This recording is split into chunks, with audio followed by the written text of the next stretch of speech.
Bismillahirrahmanirrahim. Assalamualaikum warahmatullahi wabarakatuh. Alhamdulillah, wassalatu wassalamu ala rasulillah wa ala alihi wa sahbihi wa mawala. Yaqulu tabaraka wa ta'ala, wa idza darabtum fil ardi falaysa alaikum junahun an taqsuru minas salah in khiftum an yaftinakumul ladzina kafaru innal kafirina kanu lakum aduwwan mubina. Para pemirsa yang rahmati Allah Subhanahu wa Ta'ala, Allah memberikan kemudahan dalam kehidupan kita. Di antaranya adalah kemudahan melaksanakan ibadah. Di antaranya dalam melaksanakan sholat. Apabila kita menemukan kesulitan dalam melaksanakan sholat, maka Allah memberikan kemudahan. Di antaranya saat kita safar, di saat kita melakukan perjalanan jauh, atau di saat kita menemukan kesulitan-kesulitan sehingga baik kita sulit melaksanakan sholat seutuhnya pada waktu tertentu, pada jumlah rakaat tertentu, maka ternyata dalam ranah fikih Allah telah memberikan kemudahan bagi kita. Maka kemudahan atau rukhsah dalam sholat itu disebut dengan qasar dan jamak. Ada sebenarnya 3 terminologi yang harus kita perhatikan bila kita ingin melakukannya, yaitu qasar, kemudian jamak, dan yang ketiga adalah menggabungkan keduanya disebut dengan jamak dan qasar. Para pemirsa yang rahmati Allah Subhanahu wa Ta'ala, Rasulullah SAW telah menunjukkan dan mengajarkan bagi kita bagaimana melaksanakan kemudahan-kemudahan ini dan mengambilnya. Karena bila Allah sudah memberikan kepada kita kemudahan-kemudahan, maka bagi kita lah untuk mengambilnya dan menjadikan alternatif dalam kehidupan ibadah kita. Lalu, para pemirsa yang dirahmati Allah, kapan kita melaksanakan sholat qasar dan sholat jamak ini? Maka ada aturan-aturan dalam ranah fikih yang sudah diatur agar kita mudah melakukannya, tidak terjadi kekeliruan-kekeliruan. Maka diantaranya adalah ketika kita dalam safar atau perjalanan jauh, maka kita bisa melaksanakan qasar atau jamak atau sekaligus mengqasar dan menjamak sholat kita. Ketika kita dalam kesulitan, maka kita juga bisa melakukannya. Maka yang penting bagi kita, para pemirsa yang dirahmati Allah, adalah bagaimana pelaksanaan yang sesungguhnya. Bagaimana praktek yang semestinya agar tidak terjadi kekeliruan dalam pelaksanaannya. Makanya, ketika kita dalam perjalanan, kita mendapatkan kemudahan qasar, jamak, dan jamak qasar, kita harus memahami tata caranya. Lalu, pertama adalah mengqasar jamak. Ini mengqasar sholat. Maka, mengqasar adalah mengurangi dari rakaat yang ada. Dari 4 rakaat menjadi 2 rakaat. Maka, apa saja sholat yang bisa kita qasar? Adalah sholat zuhur, 4 rakaat menjadi 2 rakaat. Adalah sholat asar, 4 rakaat menjadi 2 rakaat. Dan sholat isya, 4 rakaat menjadi 2 rakaat. Tentu tidak ada qasar dalam sholat maghrib, apalagi sholat subuh. Maka dalam perjalanan yang menyulitkan kita tadi, kita boleh mengambil kemudahan untuk mengqasar jamak. Maka ketika kita melaksanakan sholat zuhur dalam perjalanan di mana kita ingin mendapatkan kemudahan, maka laksanakanlah qasar dari sholat yang kita lakukan.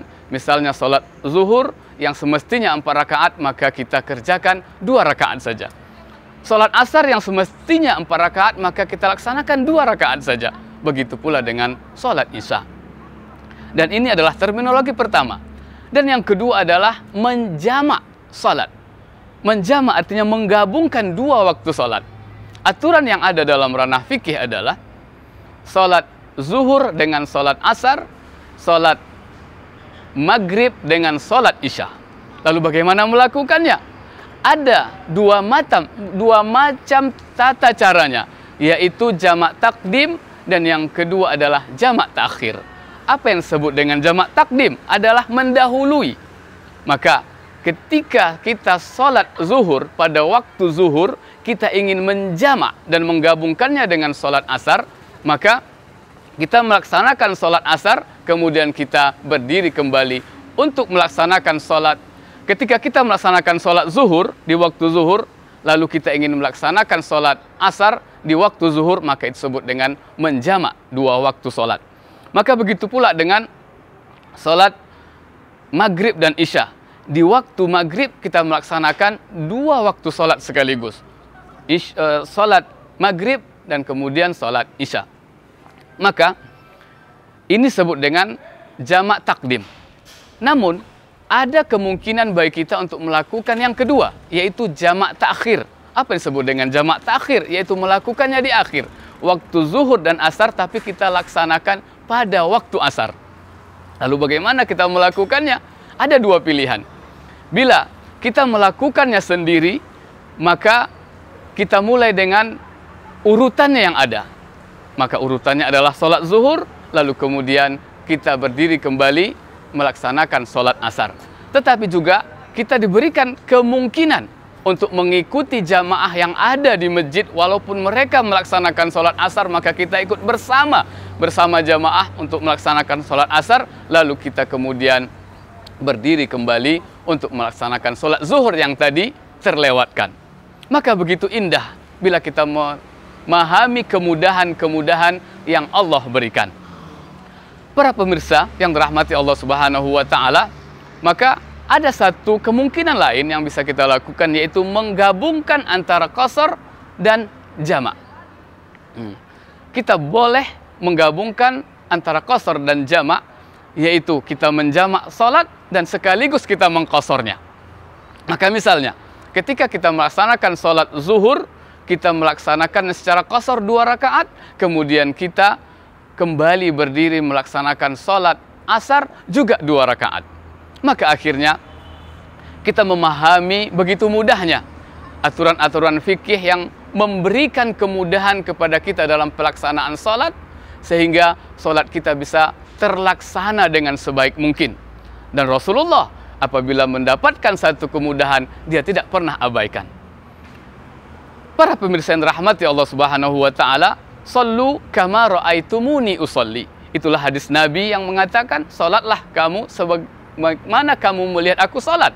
Maka para sahabat telah melihat dan menyaksikan bagaimana Rasulullah salat, dan sampailah tata cara itu kepada kita. Rasulullah pernah melaksanakan salat qasar tanpa menjamak. Rasulullah pernah menjamak salat tanpa mengqasar. Lalu para pemirsa yang dirahmati Allah, bagaimana kita melaksanakannya? Apalagi kita dalam perjalanan jauh ke tanah suci, maka kita perlu memahami kemudahan-kemudahan ini. Karena betapa terasa sulit dalam ibadah apabila kita tidak tahu bagaimana keringanan yang diberikan kepada kita.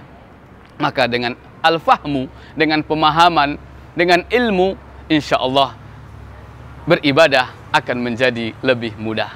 Demikian saja pemahaman tentang sholat qasar dan jamak. Semoga menjadikan pengetahuan bagi kita untuk bisa kita terapkan dalam hidup dan kehidupan, sehingga ibadah menjadi lebih mudah dan bermakna. Wa hadza wassalamu alaikum warahmatullahi wabarakatuh.